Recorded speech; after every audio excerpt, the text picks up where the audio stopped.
lot can happen in 30 years. Since humble beginnings in 1987, the Canadian Rural Revitalization Foundation has been keeping the pulse of rural Canada by bringing together researchers, policymakers, and rural Canadians.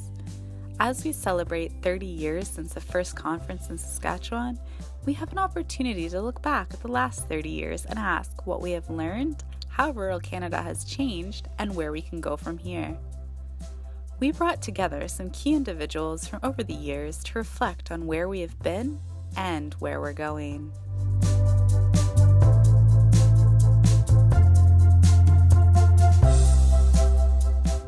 My name is Ray Bowman, and I worked for Statistics Canada for a long time and a good time.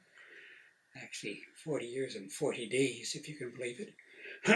Then I retired in 2011 and still do some rural projects from time to time. But getting a profile of what's happening in rural Canada, what's the situation, who's doing the research, what research should be done, and so on.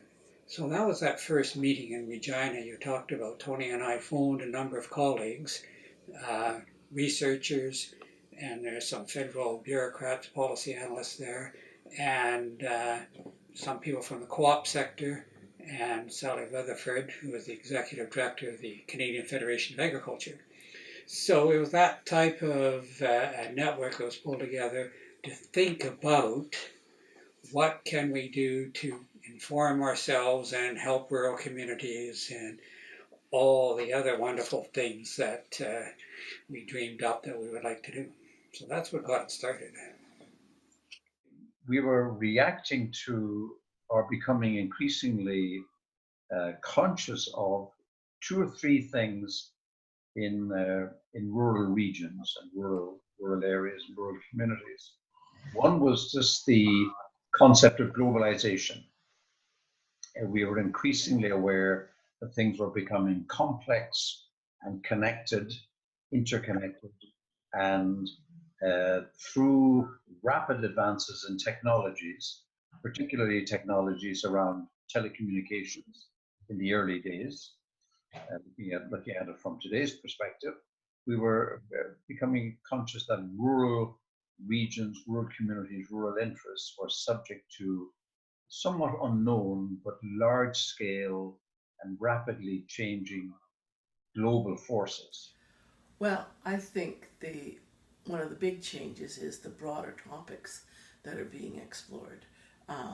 That it was very focused on agricultural and farming and on hard data in terms of income and policies like wealth development, and now there are many more broad topics and social concerns that are being addressed.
Telling everybody there's going to be researchers, policy analysts, and local, however defined, citizens in the room, that it's always been the focus of the CRF. Of course, another early objective was always meet more than 1 hour from an international airport, because the learnings from getting from the international airport to the conference were often bigger than what you learned at the conference.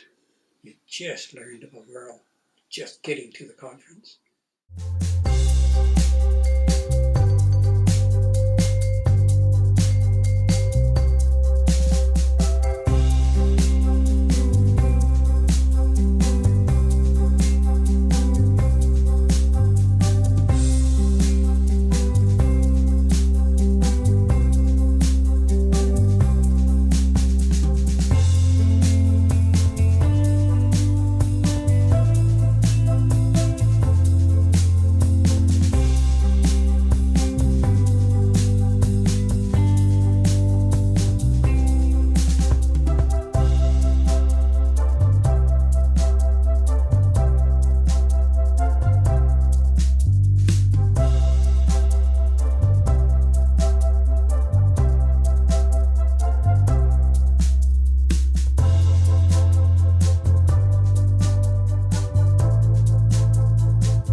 reasons. One is that people choose to live there. There's a sense of place, a sense of attachment that people have to the communities, to the environment, and they're looking at building a long-term sustainability and a commitment to that place.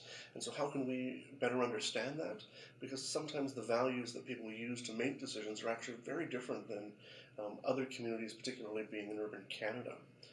There's an economic argument around understanding rural and how it contributes to the national economy.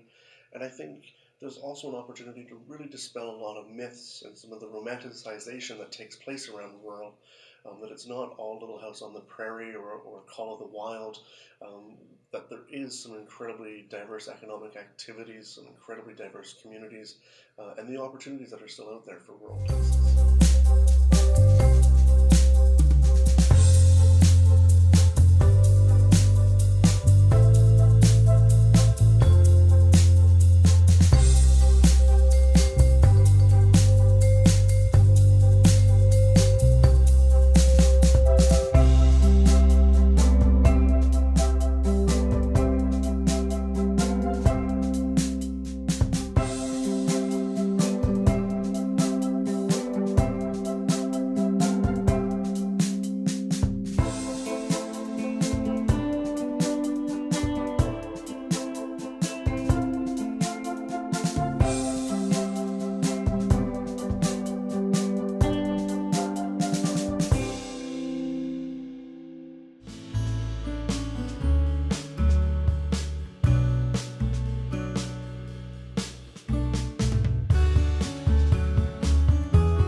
My name is Sarah Breen. I am the current president of the Canadian Rural Revitalization Foundation. There has never been a female president of CIRF. In the 30 years that it has existed as an organization, I am the first one. I will also be the first one to say that I am not the best president, not by a long shot, I'm sure, but I just felt like there needed to be a female willing to step into this role. It's about time, 30 years into the organization, that it happened. And I happen to be in the right place at the right time and have the availability and the capacity to take on the presidency. My name is Valencia Gaspard. I'm a PhD candidate at the University of Guelph School of Environmental Design and Rural Development. And I'm also an executive board member with CIRF this year. The majority of my research focus is around the topic of my doctoral dissertation, which is investigating rural precarious employment. So I'm looking at non-stable work and the impact that that kind of work has in rural communities in the province.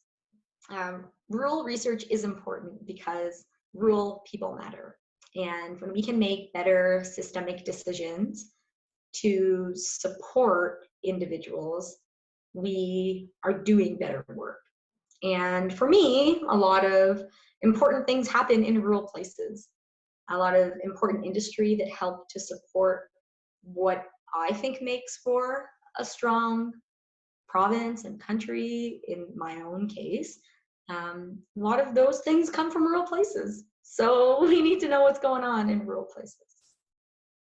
So we've matured perhaps to reflect the reality of a much more complex and diverse rural reality. There's a saying that's often quoted in CIRF meetings: if you've seen one rural community, you've seen one rural community. And that recognizing the diversity of different communities.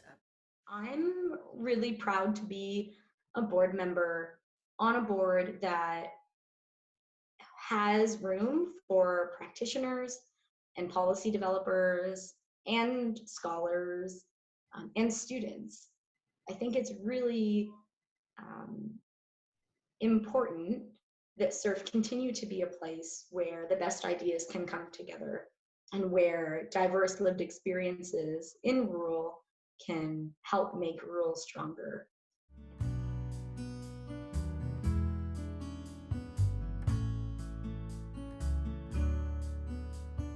the core question is the question of power and who is essentially shaping and deciding the future of rural Canada and indeed the future of other rural spaces and places. And so that's the angle that I'm coming at it from is just to be a loud voice for rural places, to say, you know, we just want to make sure that the decisions that are made are inclusive and reflective, and that they make sense for places so that they can get implemented. And that's one message to get out. Rural is not a basket case. It's not bad. It's just different, folks. It's good and it's different.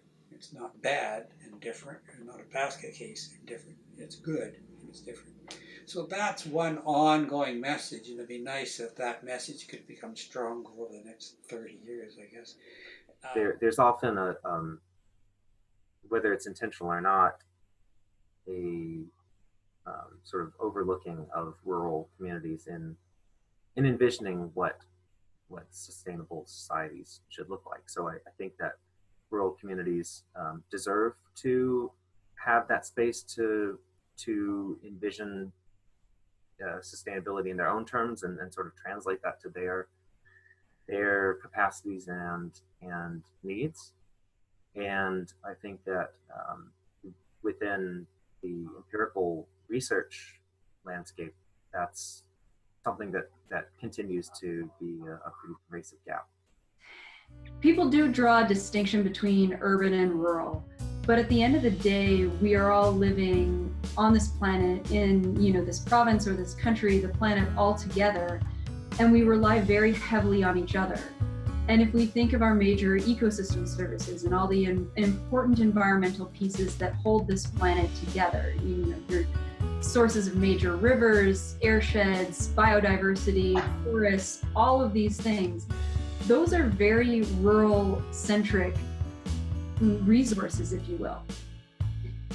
When you go into the middle of nowhere or the near middle of nowhere, that's where we see biodiversity hotspots, where we see habitat, and at the same time, that's where we see the impacts that we're having on the environment. So that's where our glaciers are melting. That's where our habitat is being fragmented, and where we're losing species, and where we're losing ecosystem services, where we're seeing the impact of environmental decisions that are going on around the world.